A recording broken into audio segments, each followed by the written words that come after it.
and welcome to this latest Science Custom podcast, created in partnership with Bold, the blog on learning and development.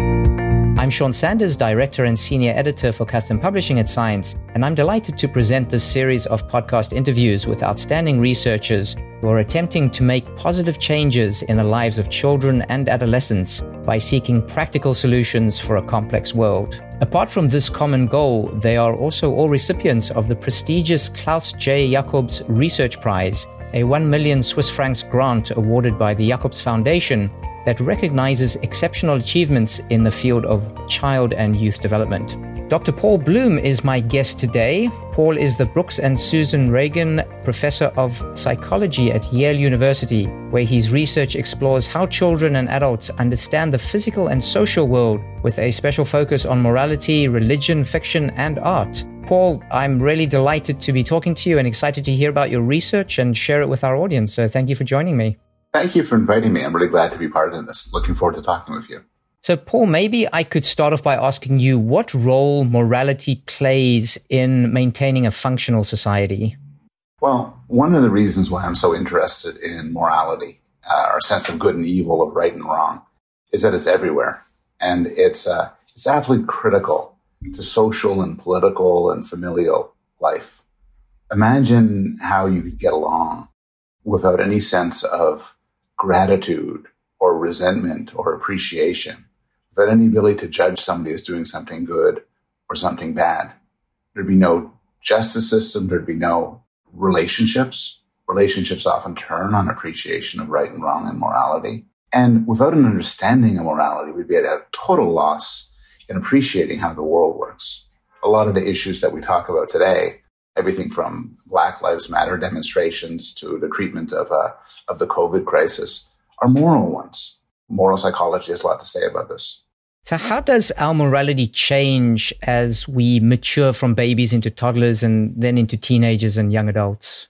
So a lot of the research I've done at Yale, my collaborators, has looked at morality in young babies. And we find, and it's very surprising, but we find that there's some sense of morality that seems to be hardwired, built within us.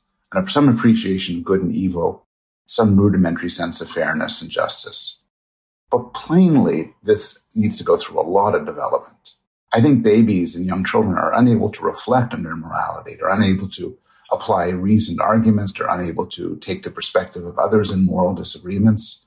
And I think it's through reasoning about morality, it's through appreciating the discoveries that our culture has made about right and wrong, discoveries like the wrongness of sexism and racism, that we grow to become moral beings. And that's a long and difficult process. So where do children learn about morality and how set are these ideas or lessons as we move from childhood into adulthood? Well, they learn about morality from their social and cultural environments. It's everything from their parents to their friends to what they learn in school to increasingly what they learn online and social media. And this develops. It develops for all of us. Your average person's view of trans people or of gay marriage or of other issues has transformed radically in the last 10 years. Not because as individuals something miraculous has happened to our brains, but rather because the culture is changing and we track the culture. This is true for us and it's true for children as well. So that brings me nicely to my next question, which is about the influence of cultural messaging. And I'm interested particularly in social media. What role does this play in our moral development? Well, I have mixed feelings about social media. I mean, the simple answer to your question is a lot of the messages about right and wrong get transmitted through social media, for better or for worse. I think the risk of social media, which I'm very interested in, involves a lot of cruelty, a lot of mobbing, a lot of indifference to moral disagreement. I'm on Twitter a lot, and on Twitter, you're either a good person or you're a bad person. You never say about somebody, gosh, this person did something which I think is kind of racist, but, I'm sure their intentions were good, and, they just need to think about this a bit. No, either you're the best person in the world or you're Hitler. And so I think to some extent, social media has been very corrosive for our moral lives. You mentioned a little bit earlier the racial justice movement, Black Lives Matter. It seems that these types of movements and movements against inequity are gaining momentum at the moment. How do you see these movements in terms of a moral shift, both in adults and in children who often seem to lead on a lot of these social and moral issues? It's an interesting question. I think that these movements definitely do reflect a moral shift, like you're saying, in that they often involve appreciating moral wrongs that weren't otherwise appreciated. A lot of moral progress happens this way. The Me Too movement is another example. Black Lives Matter is a more recent example where a lot of people who didn't see that there was wrong happening have now noticed it and are now responding. And I think some of this illustrates real altruism, real kindness, because it's one thing if my group is threatened and I act to defend it, but it's quite another. And I think it's more impressive if I act to defend the interests of other people. At the same time, though, there is a temptation to think that the people who are in favor of these social movements, who are in the vanguard, who are woke, as they say, are the moral ones, and the rest are monsters. But this isn't true. On both sides of any of these issues, any of these complicated issues, there are people who have strongly felt moral views.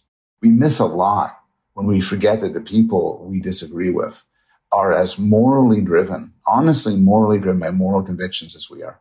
Do you see children as having maybe more moral clarity than adults? You know, they maybe haven't been tainted by the slings and arrows of adulthood? It's a constant topic of argument in my lab. I have some of my postdocs and my graduate students would take that side and think that they hold a sort of Jean-Jacques Rousseau view that children are born naturally good and civilization has a corrupting influence. I don't really buy that. I think in many ways, we are never so terrible as people as when we are 2 or 3 or 4 years old. That our morality reflects a lot of reason and deliberation and thought. And so I think for the most part, actually, at least with regard to our potential, we are far more moral as adults than as of children. If you spend any time with a 4-year-old, you might think, 4-year-olds can often be very sweet and very kind, but often they're alarmingly insensitive to moral issues. That's a great point. Paul, you've recently been working on comparing how children and adults prioritize the value of humans and animals. Why did you carry out the study and what did you learn? What can you share with us? I got started on the study because I got this wonderful postdoctoral fellow, Maddie Wilkes, who was very interested in these issues, and she spearheaded this project. And we were interested in where does speciesism come from? So I'm pretty speciesist. I value humans over any other creature. I would let 100 dogs die to save one human baby. But Maddie was interested in whether or not this is innate, is it built in? Plausibly enough, we are humans. Maybe we're built in favor of our own species, or whether this is a product of culture. And so to explore this, we did a series of studies along with some other collaborators, comparing adults to children in their speciesist intuitions. And kind of to my surprise, children were less speciesist than adults. So you ask a kid, who would you rather save, a person or 10 dogs? The kid would often say, let's save the 10 dogs. There's more of them. It's not just that they're being dumb. If you say, we save a person or 10 cardboard boxes, they save a person. They're not just choosing a bigger number. But they do seem to have less of a bias to favor people over other animals. I have to say, I'd probably choose the 10 dogs. Really? So Paul, now the difficult question, which is one that I'm asking all the interviewees. How will the work that you're doing, do you feel, have a measurable impact in the lives of children? And how can this possibly be assessed? It's a fair question. I think in the immediate term, it won't. It's not that kind of work.